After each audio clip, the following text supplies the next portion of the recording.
Hello guys. আরে না Hello guys. সবাই আমার নাম আমার নাম সাইদ। আমি তোমাদের সাথে কথা বলি। তোমরা আমার কথা শুনতে পাচ্ছো?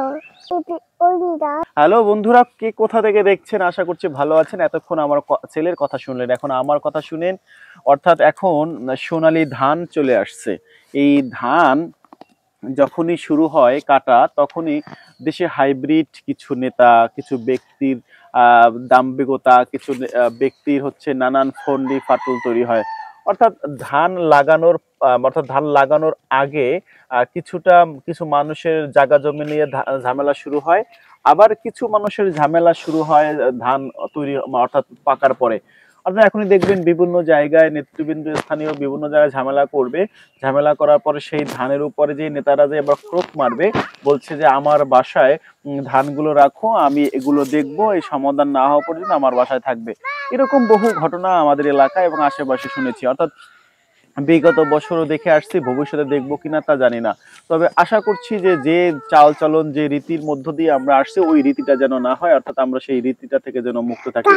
অর্থাৎ জায়গা জমি নিয়ে অনেক সময় ঝামেলা হলে সেটা আইনি প্রক্রিয়া আছে, সেটা কিন্তু কারো মেম্বার, চেয়ারম্যান অথবা নেতাদের বাড়িতে নয়, অথবা নেতারা কোনো সমাধান দেওয়ার নয়। কিন্তু আমরা দেখেছি ইতিমধ্যে অনেক আগেই, অর্থাৎ ধান পাকার সময়, ধান কাটার সময় বিভিন্ন নেতাদের দল দল ধরে তাদেরকে বলে আমরা জমি পাবো, জায়গা পাবো, আমরা রইছি, আমরা ঔষধ দিয়েছি, সার দিয়েছি, নানান ফন্দি ফিকির আইটা সেই জমির উপরে ক্রোক মারে। অর্থাৎ জমিটাকে যাতে তারা ভোগ দখল করতে পারে। পিছন থেকে আবার সেই নেতারাও আবার সেই ঝামেলা একটু বানানোর জন্য একটা তৈল মারে, ঘি মারে, যাতে বেশি আগুনটা জ্বলে। বলছে ধান টান কাটতে দেবা না, ধান উঠে আমার বাসায় দিবা। এরকম আমার এলাকায় বহু ঘটনা আছে। ইভেন আমার বাসায় এমন ঘটনা রয়েছে। একটা জায়গা নিয়ে ঝামেলা ছিল, সেই জায়গাটা নেতা আইসা বললো যে জমিটা আমার বাসায় থাকবে, যাতে আমি পরবর্তীতে সমাধান করতে পারি। সেই বিষয়গুলো আমরা দেখব। তবে মজার বিষয় হচ্ছে যে সেই টেন্ডেন্সি, সেই ধারা যেন এখনো না থাকে। কারণ আমরা জানি যে এটা যেন আসলে না থাকে, কারণ আমরা সকল মানুষের চায় এখান থেকে মুক্ত হতে, সকল মানুষ এই সব ঝামেলা থেকে মুক্ত হতে চায়, কিন্তু অনেক সময় পারে না, অনেক সময় তারা সেই জায়গা থেকে আটকে যায় শিকলে। আশা করছি ভবিষ্যতে এই সব যেন কোনো ঘটনা না ঘটে।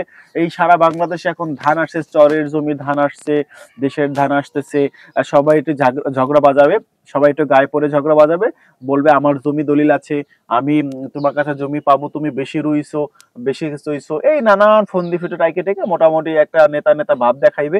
যাগর নেতা পাওয়ার আছে তারা নেতা পাওয়ার দেখাইবে, এরপরে তারা মোটামুটি গায়ে ঝামেলা টালা করে সামনে আগাই যাবে। এই ছিল গায়ে মানে একটা বাস্তব চিরন্তন সত্য ঘটনা। সেগুলো একদম আপনার কাছে শুনতে খারাপ লাগলো, কিন্তু আমি সত্য ঘটনাই বলছি আজকে। আল্লাহ হাফিজ, আবারও দেখা হবে